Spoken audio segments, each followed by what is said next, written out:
Oppenheimer presenta. Llega a usted por cortesía de...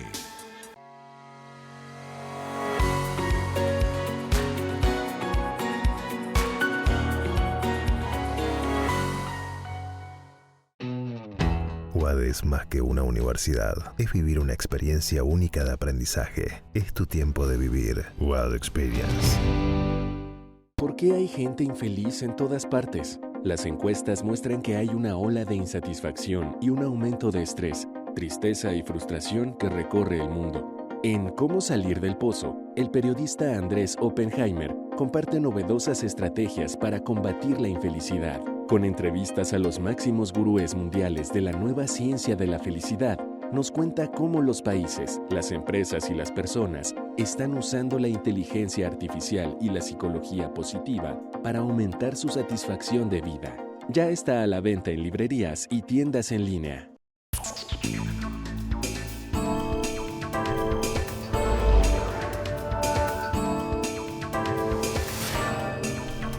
¿Qué tal? ¿Cómo les va? Soy Andrés Oppenheimer. Hay una gran expectativa en todo el continente sobre el presidente electo de Argentina, Javier Milei, que se describe a sí mismo como el, abro comillas, primer presidente liberal libertario de la historia de la humanidad. Cierro comillas. Milei me dijo en una entrevista durante la campaña que no promovería tratos desde el gobierno con países donde haya comunismo, sus palabras, y que sus principales aliados en política exterior van a ser Estados Unidos e Israel. Pero la gran pregunta, ¿qué hará tras su toma de posesión el 10 de diciembre? ¿Va a ser una voz protagónica en las cumbres latinoamericanas enfrentándose a los gobiernos de izquierda? ¿Va a iniciar un nuevo esfuerzo diplomático regional para restablecer la democracia en Venezuela, en Nicaragua y en Cuba? ¿O va a tener otras prioridades? Hoy le vamos a preguntar todo eso y mucho más a una figura clave del gobierno entrante de Javier Milei en Argentina, la ministra de Relaciones Exteriores designada Diana Mondino.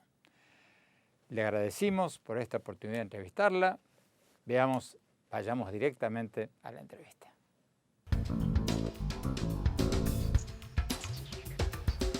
Diana Mondino, ¿cuáles van a ser las prioridades del nuevo gobierno argentino en materia de política exterior?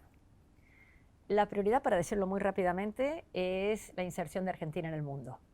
Desde múltiples puntos de vista, obviamente comercial, porque Argentina está muy cerrada sobre sí mismo. Nuestro comercio exterior prácticamente no ha crecido. Comparado con otros países de la región, estamos en una situación mucho más desfavorable. Y también tratar de volver a tener relevancia, no ahora, no rápidamente, pero como alguna vez Argentina lo tuvo. ¿Relevancia en qué? ¿Cómo? En todo tipo de temas, en las discusiones de los temas que son importantes para la comunidad global, que van desde temas como puede ser tratativas de paz en algunos países, como pueden ser temas que afectan a la gobernanza mundial, como pueden ser temas que afectan al cambio climático, como pueden ser temas que afectan a derechos humanos, tratar de participar en todos los foros en donde se estén discutiendo nuestros derechos internacionales. El presidente electo ha dado bastantes muestras de pragmatismo desde su elección, ¿no? Por ejemplo, ha tenido intercambios bastante cordiales con el presidente de China, con Xi Jinping, no con el presidente de China. Hemos tenido unas notas, pero no ha sido un intercambio, han sido notas, pero no conversación personal. Bueno. Sí hemos tenido conversaciones personales con muchos dignatarios, pero aún no hemos tenido la oportunidad de hacerlo con China. Pero un intercambio de notas oficial, diplomático. Sí, eso sí, o sea, excelente relación con el embajador. El embajador de Argentina, sí, por supuesto. Cuando en mayo lo entrevisté al presidente electo, me dijo textualmente: no estoy dispuesto a comercializar e impulsar desde el Estado algún tipo de arreglo comercial, financiero, político con lugares donde haya comunismo. Pregunta, ya sabemos que hubo este intercambio con China. Sí. Pero ese pragmatismo que ha mostrado el presidente electo, ¿se va a extender a, por ejemplo, a las dictaduras de Cuba, Venezuela, Nicaragua? Perdón, es que no ha cambiado nada. Fíjate, la palabra mágica es a impulsar desde el Estado. Yo sé que es muy difícil, sobre todo para una audiencia internacional, entender cómo se ha manejado en los últimos años en Argentina todas estas relaciones, en donde nuestro gobierno define quién puede comprar, qué puede comprar, a qué precio puede comprar. Entonces, nosotros tenemos en Argentina un sistema que es extremadamente inusual y es lo que ha causado todas estas confusiones, en donde el gobierno argentino toma decisiones respecto a actividades que en cualquier otro lado del mundo serían tomadas por el sector privado. El gobierno argentino interfiere, el gobierno argentino actual, interfiere con el sector privado. Pero para entenderlo, para hablar mal y pronto Sí. y entenderlo en Sí. términos muy prácticos, el presidente electo y inminente Sí. presidente Javier Milei, ¿va a hablar con Maduro? ¿Va a hablar con Ortega? ¿Va a hablar con Díaz-Canel? Una cosa es hablar y otra cosa es tener una relación afectiva personal. Hablar, por supuesto, y si te lo encontrás en el lugar de... por supuesto que vas a ver, y digamos, y si tienen que tomar un ascensor juntos, por supuesto se saludarán. La educación, que Javier es muy educado, es un tema. El creer que por eso vas a tener mejores relaciones, de nuevo, parte del concepto de que, te lo pongo al revés, porque hablaras con un presidente de otro país vas a tener más negocio con eso. Hay 200 países en el mundo, hay organizaciones multilaterales, hay enorme cantidad de empresas multinacionales. Okay. En la parte comercial, en la parte económica está claro. En la parte política. En la parte política, cultural, deportiva. Ahí ¿El vamos. presidente Milei va a confrontar las dictaduras latinoamericanas? ¿Va a tener una voz protagónica? Esperamos que sí. Esperamos tener una voz protagónica en todo lo que sea derechos internacionales. Esperamos poder ayudar a solucionar problemas de derechos humanos en muchos otros países. La forma de hacerlo no tiene que ser confrontativa, pero sí vamos a tratar de ayudar a que muchos países que tienen algún problema propio, interno, de derechos humanos, por lo menos que quede expuesto. O sea, va a ser una voz protagónica en las cumbres latinoamericanas, iberoamericanas. Esperemos que sí. De todas maneras, tenemos que tener en cuenta que independientemente de la voz que cada presidente pueda tratar de trasladar representando a sus ciudadanos, hoy, diciembre, fin de noviembre de 2023, Javier Milei va a estar completamente abocado al problema económico enorme que hay en Argentina. No solo no va a descuidar sus obligaciones internacionales, sino que creo, las que todo presidente debe tener, sino que creo que va a querer aumentarlas. Pero tengamos en cuenta la situación catastrófica que tiene la economía argentina y que eso va a requerir un esfuerzo muy grande. ¿Por qué lo digo? Porque están previstas varias reuniones internacionales para los próximos meses, en las cuales es francamente difícil ir en condiciones normales, a todas no puedes ir. Y en la situación en que está la economía argentina y en la situación en la que va a estar por las medidas que se han tomado en el pasado y que continúan, es muy probable que Javier no pueda asistir porque está ocupándose de aquello para lo que tuvo un mandato de la sociedad argentina. Usted va a ser la vocera, digamos. En la medida que pueda, también. Pero, digamos, entendamos que, como se llama, que se dice, las buenas acciones empiezan por casa. El mandato de inflación y seguridad es insoslayable. Tenemos que empezar por ahí. Tenemos que ir a un corte. Cuando volvamos, vamos a preguntarle a la canciller designada de Argentina si el presidente electo Javier Milei va a tratar de liderar un bloque regional con Uruguay, Paraguay, Ecuador y otros países de derecha o de centro derecha o de centro, o no. No se vayan, ya volvemos. Exclusiva residencias de lujo frente al mar en Miami. El nuevo desarrollo de Fortune International Group y Chateau Group. Una ubicación privilegiada con inmejorables vistas al mar y la ciudad. The St. Regis Residences, Sunny Isles Beach en Miami, es el lugar perfecto para una vida soñada. La impecable arquitectura y el refinado estilo de St. Regis, junto con los exclusivos servicios y amenidades, ofrecen una experiencia inigualable.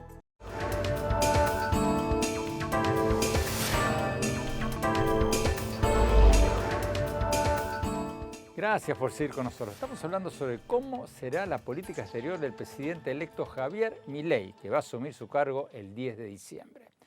Estamos hablando con Diana Mondino, la ministra de Relaciones Exteriores designada por el gobierno de Milei. Sigamos viendo la entrevista.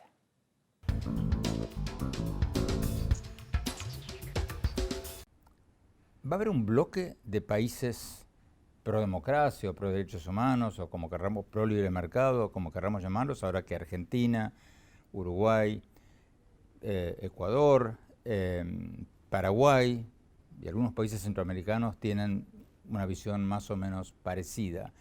¿Se va a conformar informalmente o formalmente algún bloque de países de esa línea? Yo no sé si tiene utilidad ese tipo de bloques, sí, muchísima, en todo lo que es comercio internacional. Y te digo por qué.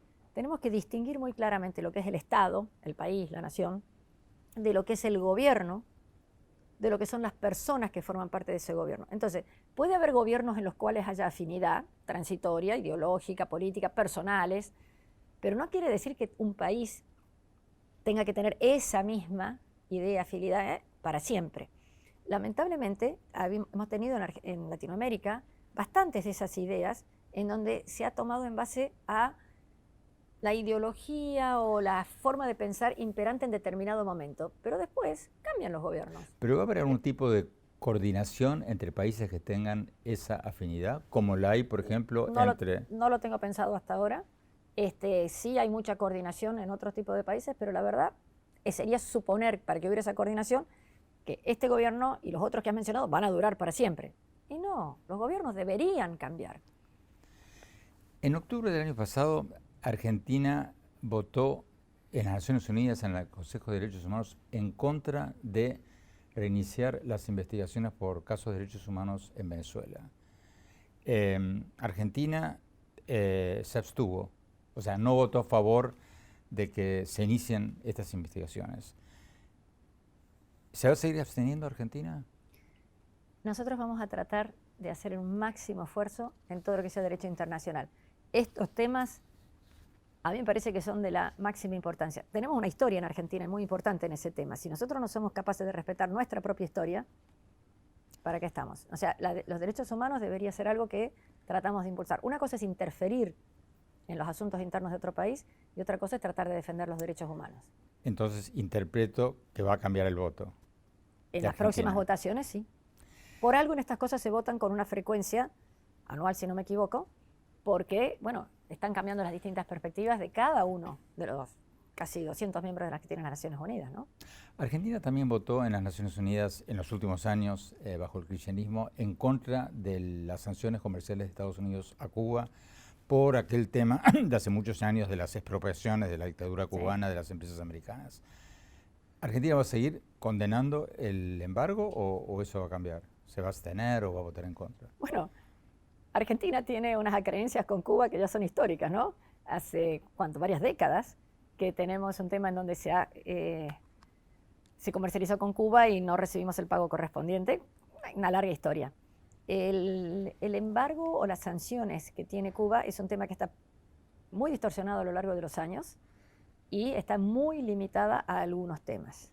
Esos algunos temas Cuba los está solucionando a través de otros países, pero no es un embargo habitual. De hecho, el dólar circula libremente en Cuba. De hecho, hay cuentas bancarias en dólares en Cuba.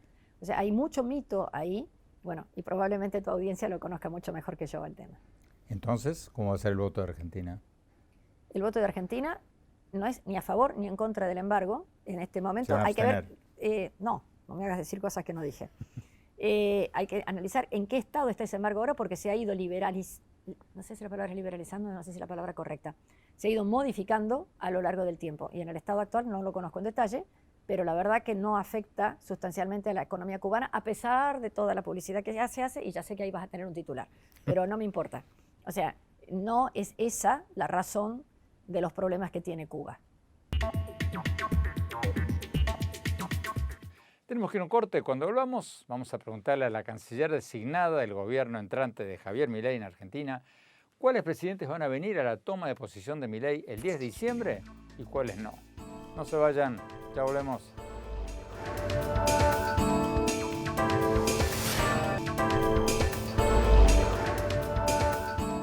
Gracias por seguir con nosotros. Estamos hablando sobre cómo será la política exterior de Argentina tras la asunción del presidente electo Javier Milei el 10 de diciembre.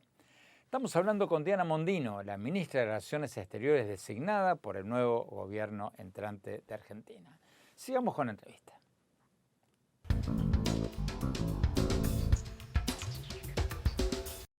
En pocos días, 10 de diciembre, asume el presidente electo Milei.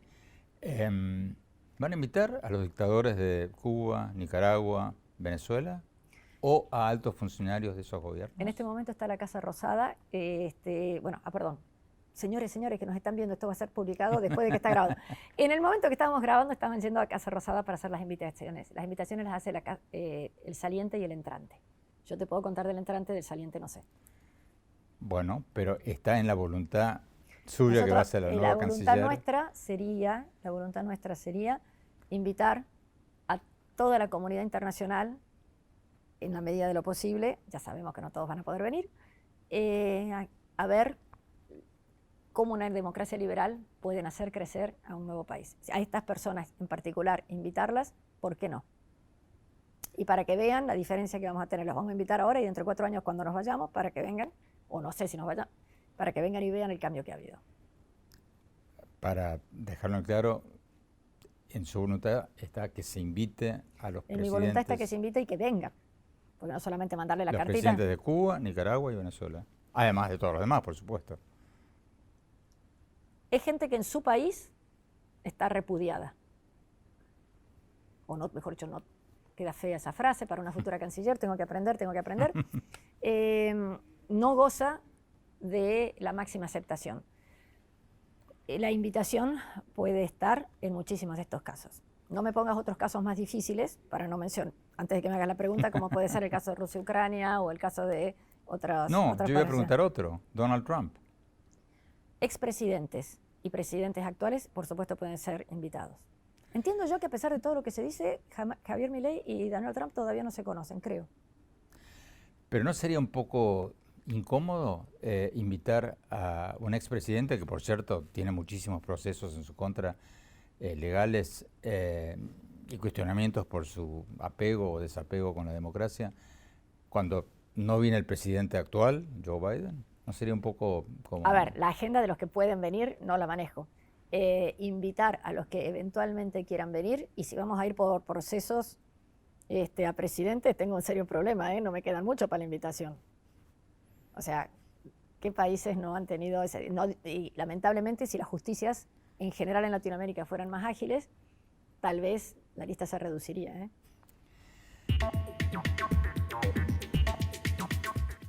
Tenemos que ir a un corte. Cuando volvamos, vamos a preguntarle a la canciller designada de Argentina si el gobierno entrante va a salirse del Mercosur y cómo serán las relaciones con México después de que el presidente mexicano llamó a Milei, abro comillas, un ultrafacho y conservador, cierro comillas. No se vayan, ya volvemos.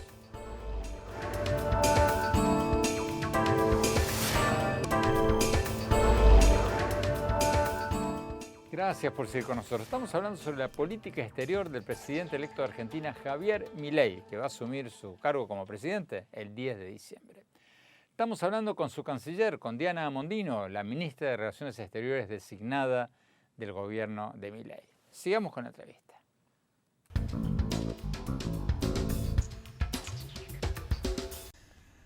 Hablemos de Mercosur. El presidente electo me dijo en una entrevista en mayo, le pregunté si Argentina se saldría del Mercosur y él me dijo que hace falta una apertura irrestricta al comercio internacional y que desde mi punto de vista, lo estoy citando, al Mercosur hay que eliminarlo porque es una unión aduanera defectuosa que nunca trabajó bien y que solo sirvió para enriquecer empresarios prebendarios y políticos corruptos. Cierro comillas. Pregunta, ¿se va a flexibilizar un poco esa postura de...? Déjame usar una palabra más elegante. Modernizar, ¿te gusta más? Modernizar Mercosur. Mercosur tiene de aprobación de 32 años más todo el tiempo que se trabajó antes. Ha cambiado muchísimo el mundo, han cambiado muchísimo los 4 países. La relación entre los 4 países ha sido totalmente diferente de lo que era hace 32 años y necesitamos darle un shock de adrenalina. Bueno, Uruguay viene hace años diciendo o pidiendo eso. Paraguay también. Ahora que Argentina tiene una línea parecida, ya son 3 contra 1. Pero ¿no? En realidad no. Queda Brasil. No, esto no es un partido de fútbol 3-1. Esto es cómo se han ido desarrollando las economías y qué es lo que es conveniente. Te pongo un ejemplo simple.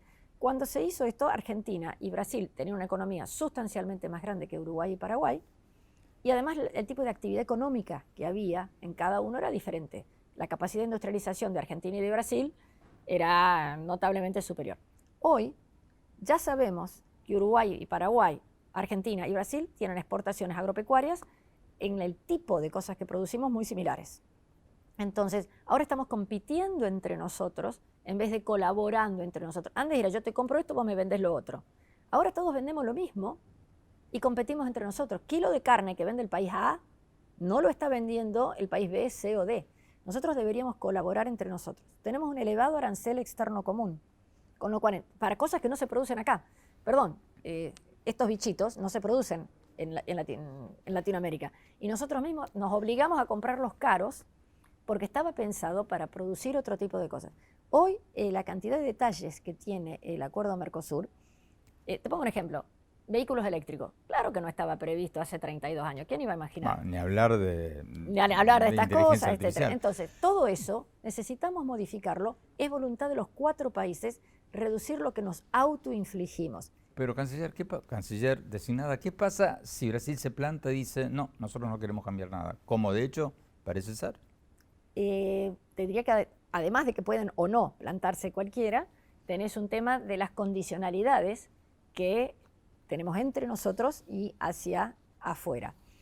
Si se planta, existe la posibilidad extrema, en la cual no comparto, que se pudiera romper.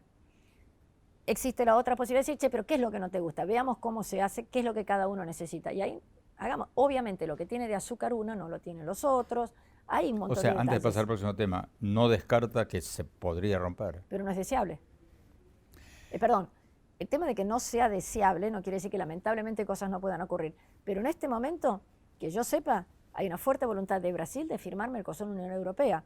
Y somos los otros países los que están, nuestros negociadores de los otros países diciendo, mira, falta esto, falta lo otro. Y por lo que estoy viendo en Cancillería, el ritmo de trabajo podría ser diferente. En todas las cancillerías del planeta. Por algo son tan elegantes todas las cosas que se hacen, pero decir, dale, que lo necesito para el martes. Y no se aclara el martes de qué año. El presidente de México, Andrés Manuel López Obrador, dijo que Milei es un, abro comillas, facho y ultraconservador. Cierro comillas, y los comparó con Francisco Franco y con pensé que con el Papa Francisco. Pinochet, no, y con Augusto Pinochet. Y después, y eso lo dijo después de que Milei ganó las elecciones, no antes.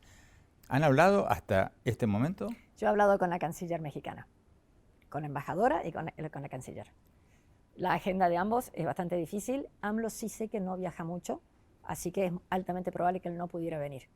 Pero, a ver, todos esos adjetivos, es muy fácil adjetivar a la gente, pero yo he tenido oportunidad de hablar con otros, digamos, gente muy informada, como es tu caso, y antes de terminar la entrevista le pregunto, ¿por qué opinas X cosa?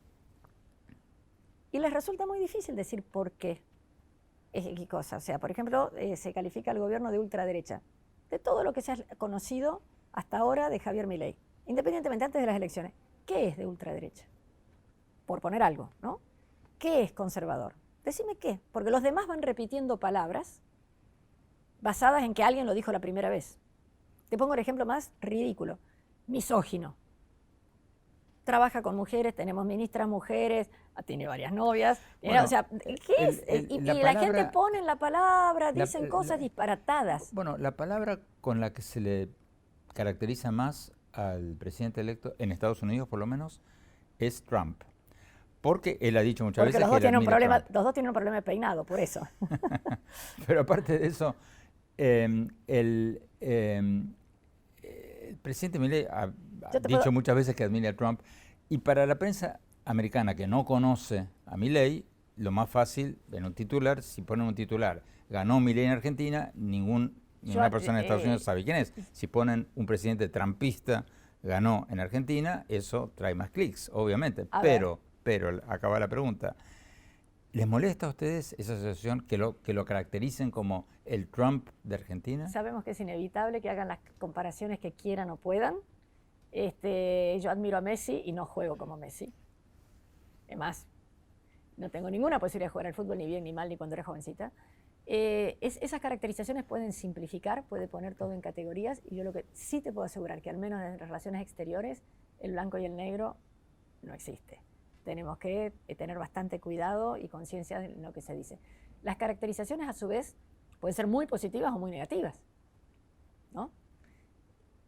Yo quiero creer que a medida que pase el tiempo, si se vuelve a sobresimplificar la figura, de Javier Milei o de cualquier presidente de cualquier parte del mundo, termine, al menos en este caso, termine siendo sumamente positiva. A ver si entendí eso. En vez de ponerte un adjetivo horrible, te pongo que te pareces, voy a exagerar y me vas a sacar otra cara, pero prefiero que digan que te pareces a Churchill que a cualquier otro. Pero no porque el otro me guste o no me guste, sino porque la gente después asocia la función de su cabeza de algo que no sé cómo es. ¿Qué piensa el nuevo gobierno argentino de Bukele y de su plan? Porque la violencia, el crimen en Argentina es un problema como en todos los países, muchos países latinoamericanos y en Estados Unidos. ¿Qué piensan de lo que está haciendo Bukele en materia de seguridad? ¿Es un ejemplo a seguir o no? Mira, yo te diría, la sociedad argentina tiene dos grandes problemas. Inflación y seguridad, que son los problemas inmediatos. Tenemos muchos más que después te comento. La gestión de Bukele en esa área está siendo notable. La gestión institucional de Bukele empieza a ser más difícil de explicar, al menos en el enfoque que nosotros queremos dar de una clara separación de poderes. Legislativo, ejecutivo y judicial tienen que pasar en Argentina a ser independientes, que hoy no lo son. Además de independientes, ser autónomos en sus decisiones, que hoy no lo son. Y tener una representación de toda la sociedad, que hoy, bueno, van a empezar a tener. En otros países eso puede estar más o menos desdibujado. La gestión de Bukele inicialmente, en cuanto a resultados, ha sido notable. Juzgar las políticas solo por los resultados no es bueno. Si no te da resultados, sabes que no funciona. Si te da resultados, no necesariamente es la mejor. Más que eso no te puedo decir porque no conozco otra. Me podrías preguntar de la biblioteca de Bukele, que es maravillosa, que me encantaría tener una como esa. El presidente electo tuvo una conversación de 8 minutos con el Papa Francisco. Después de declaraciones muy ríspidas en que Javier Milei, el presidente electo, lo había caracterizado como el maligno y prácticamente lo había insultado. ¿Cómo está la relación ahora? ¿Y va a venir el Papa el año que viene a Argentina? Dos preguntas muy diferentes. A ver, esa caracterización de nuevo, el contexto, por favor, y el momento. Es totalmente fuera de contexto. Y la visita del Papa, sabemos que es una persona que está ya con algunos problemas de salud, sabemos que es argentino, creemos que él quisiera volver a Argentina y realmente yo creo que sería algo, no te voy a decir pacificador porque no es la palabra que necesitamos en Argentina, pero un bálsamo de armonía para Argentina, yo creo que sería, en mi opinión personal, no solo más que bienvenido, sino que sería una visita necesaria. ¿Y qué escuchan ustedes del Vaticano sobre la esa posibilidad decisión del Papa, imagínate, el día que él quiera, el Papa es el Papa, va a donde quiere, cuando quiere. A Argentina vendrá cuando quiere y cuando pueda, y ojalá que sea pronto. Finalmente, canciller designada, Estados Unidos.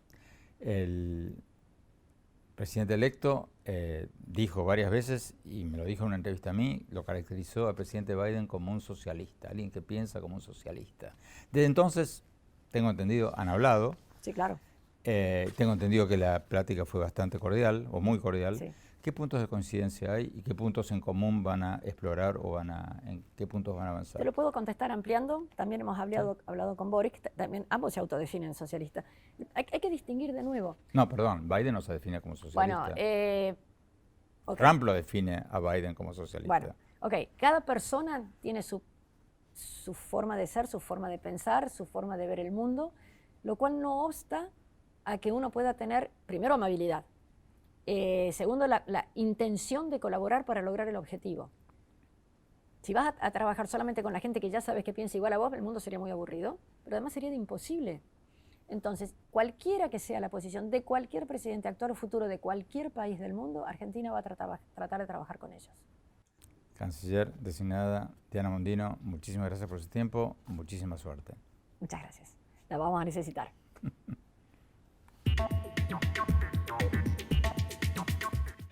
Tenemos que ir a un corte. Cuando volvamos, vamos a nuestro segmento habitual, El Innovador de la Semana. Y después, mi reflexión sobre el futuro gobierno de Javier Milei. No se vayan, ya volvemos.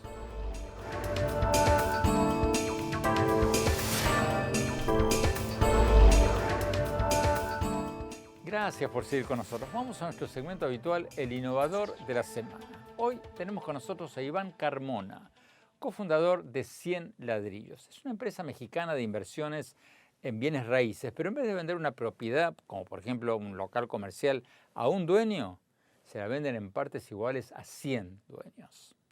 Ya reportan tener unos 40.000 inversionistas activos. Vamos a la entrevista. Iván, gracias por estar con nosotros. Cuéntanos un poco de 100 ladrillos, por favor. Si entiendo bien, es más o menos una inversión inmobiliaria que en vez de tener un dueño, ustedes la dividen para 100 dueños. ¿Es así la cosa? Así es, Andrés. El concepto de 100 ladrillos es eso, fraccionar una propiedad en 100 partes iguales o más para que cualquier persona pueda tener acceso a este tipo de inversión. Mira, en 100 ladrillos siempre hemos pensado que la inversión en bienes raíces ha sido un gran mecanismo para crear, crecer y proteger el patrimonio. Lamentablemente, Andrés, tiene un problema que es intensivo en capital. Se necesita mucho dinero para poder ser dueño de bienes raíces.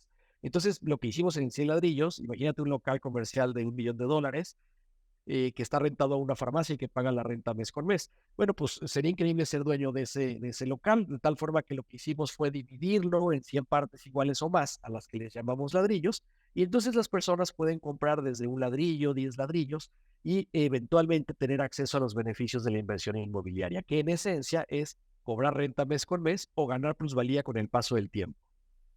Iván, ¿quiénes son los dueños de los ladrillos? ¿Es gente común o son empresarios o ustedes mismos? Personas del público en general. De hecho, en 100 ladrillos estamos logrando democratizar el acceso a la construcción patrimonial inmobiliaria desde cero para que cualquier persona pueda invertir en bienes raíces. Y esto, Andrés, es gracias al financiamiento colectivo, el famoso crowdfunding inmobiliario, que está permitiendo a través de plataformas tecnológicas como 100 ladrillos, que bueno, pues se puede hacer esta división, digamos, de un bien raíz, de un activo, de una propiedad. Puede ser un local comercial, una bodega, un piso de oficina, y eventualmente a la hora de dividirlo y hacer tickets, por ejemplo, se puede empezar a invertir desde, vamos, $250. Bueno, pues cualquier persona prácticamente ya puede ser inversionista inmobiliario.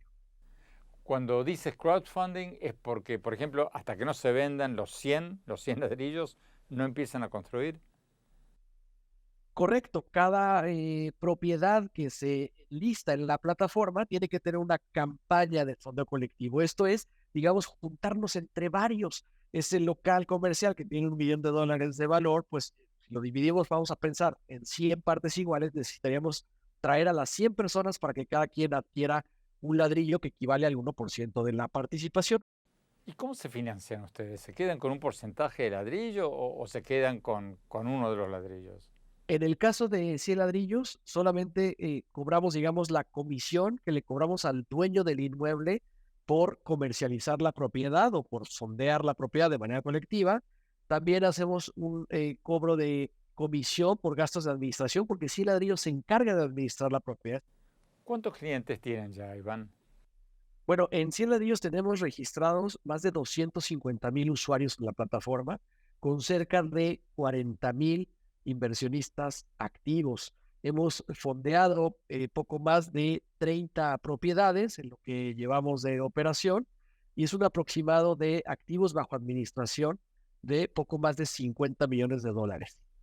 Wow, muchísimas gracias, Iván, y muchísima suerte. Tenemos que ir a un corte. Cuando volvamos, mi reflexión sobre el gobierno entrante del presidente electo Javier Milei en Argentina. No se vayan, ya volvemos.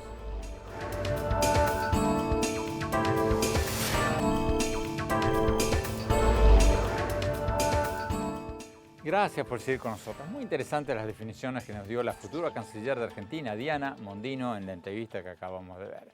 Porque sugiere que Milei va a ser mucho más pragmático de lo que muchos anticipaban en base a las cosas que había dicho durante la campaña. En política exterior, Milei, durante gran parte de su campaña, había arremetido contra lo que él llamaba la casta política, o sea, prácticamente todos los que habían gobernado el país hasta ahora. Pero ahora ha designado a ex altos funcionarios de gobiernos de centroderecha anteriores para cargos clave, como el Ministerio de Seguridad, el Ministerio de Justicia, incluso el Ministerio de Economía. Y eso hace sentido, porque Milei no tiene muchos diputados, ni senadores, ni gobernadores, y va a necesitar todo el apoyo político que pueda recibir de los partidos de centro derecha y derecha para poder gobernar. En política exterior, Milei durante la campaña había criticado durísimamente al Papa Francisco, había dicho que el presidente de Estados Unidos, Joe Biden, es un socialista, dijo que había que eliminar el Mercosur y muchas otras cosas. Pero ya hizo las paces con el Papa, ya tuvo reuniones sonrientes con el expresidente demócrata Bill Clinton y altos funcionarios del gobierno de Joe Biden. Y bueno, y la inminente canciller nos acaba de decir, nos dijo en esta entrevista que pasamos hoy, que no van a tratar de eliminar el Mercosur, sino modificarlo y modernizarlo.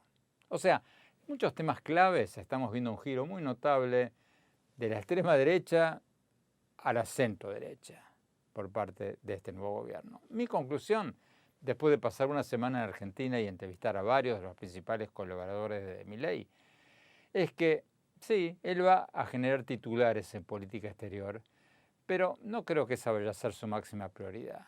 No creo que vaya a dejar de criticar la falta de democracia en dictaduras como las de Venezuela, Cuba y Nicaragua. No, va a seguir haciéndolo.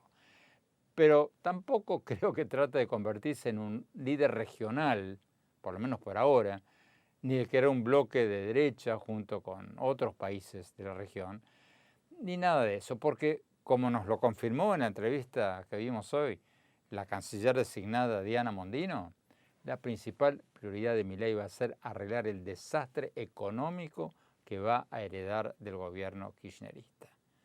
Porque el gobierno saliente aumentó la inflación a más de un 140% anual, hizo subir la pobreza a más del 40% de la población e imprimió dinero a lo loco para tratar de ganar estas elecciones del 19 de noviembre. O sea, fue un engaño increíble. Le hicieron o le querían creer a la gente que un país puede crecer y reducir la pobreza imprimiendo billetes.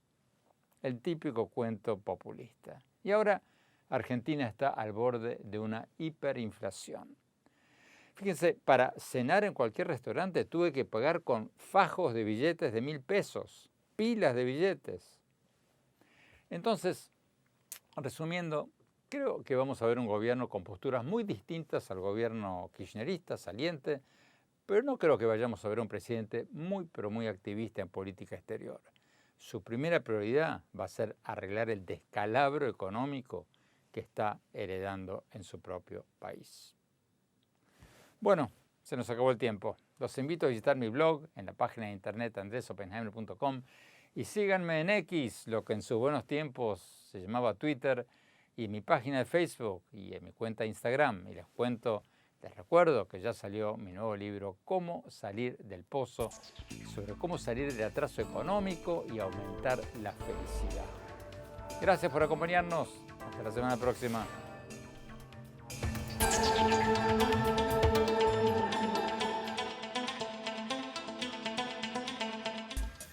Oppenheimer presenta.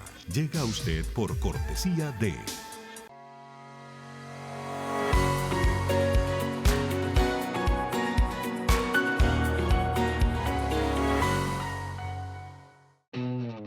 UAD es más que una universidad, es vivir una experiencia única de aprendizaje. Es tu tiempo de vivir. UAD Experience.